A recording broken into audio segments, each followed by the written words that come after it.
கோவை வெள்ளானைப்பட்டி அடுத்த மூலப்பாளையம் பகுதியில் நடைபெறும் தேசிய அளவிலான ஈக்வெஸ்ட்ரியன் சாம்பியன்ஸ் லீக் என்னும் குதிரையேற்ற போட்டிகளில் முதல் நாளில் வியக்க வைக்கும் குதிரையேற்ற சாகசங்களை செய்த 6 அணிகள் பார்வையாளர்களை வெகுவாக கவர்ந்தது.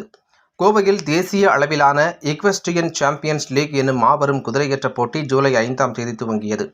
ஈக்வைன் ஸ்போர்ட்ஸ் இந்தியா கூட்டமைப்பு மற்றும் இண்டிஜீனஸ் ஹார்ஸ் சொசைட்டி தமிழ்நாடு ஆகிய அமைப்புகள் இணைந்து நடத்தும் இந்த மிகப்பெரும் குதிரை தடை தாண்டும் போட்டியின் துவக்க விழா கடந்த வெள்ளிக்கிழமை நடைபெற்றது. லீக் போட்டிகள் சனி மற்றும் ஞாயிறு ஆகிய 2 நாட்கள் வெள்ளானைப்பட்டியை அடுத்த மூலப்பாளையம் பகுதியில் அமைந்துள்ள தி ஈக்வெஸ்ட்ரியன் கிரஸ்ட் வளாகத்தில் உருவாக்கப்பட்டுள்ள பிரத்யேக மைதானத்தில் நடைபெறுகிறது.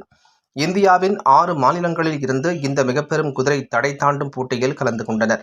அவை சென்னை புல்ஸ் தமிழ்நாடு அணியும், பெகாசஸ் ஸ்போர்ட்ஸ் கேரளா அணியும், பெங்களூர் நைட்ஸ் என கர்நாடகா அணியும், கோல்கொண்டா சார்ஜர்ஸ் என தெலுங்கானா அணியும், குவாண்டம் ரெயின்ஸ் என கோவா அணியும் மற்றும் எலிட் ஈக்வெஸ்ட்ரியன்ஸ் என மேற்கு வங்காள அணிகளும் இப்போட்டிகளில் கலந்து கொண்டது.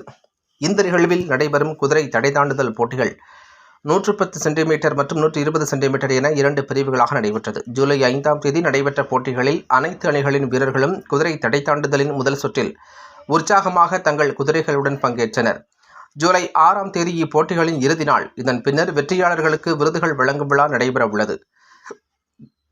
இண்டிஜீனஸ் ஹார்ஸ் சொசைட்டி தமிழ்நாடு பிரிவின் தலைவர் சக்தி பாலாஜி மற்றும் நிகழ்ச்சி ஏற்பாட்டாளர்கள் நிகழ்ச்சியை சிறப்பாக ஏற்பாடுகளை செய்திருந்தனர். முதல் நாளில் முதல் சுற்று 110 சென்டிமீட்டர் போட்டிகளில் கோவாவைச் சேர்ந்த துருவ்ராஜ் சிங் வகேலா 15.3 வினாடிகளில் தடைகளை தாண்டி முதலிடத்திலும், மேற்கு வங்காளத்தைச் சேர்ந்த வேஸ் சர்க்கார் 15.53 வினாடிகளில் தடைகளை தாண்டி 2ஆம் இடத்திலும், தமிழ்நாடு அணியைச் சேர்ந்த சூர்யா 16.22 வினாடிகளில் தடைகளை தாண்டி 3வது இடத்தையும் பிடித்தார் என்பது குறிப்பிடத்தக்கது.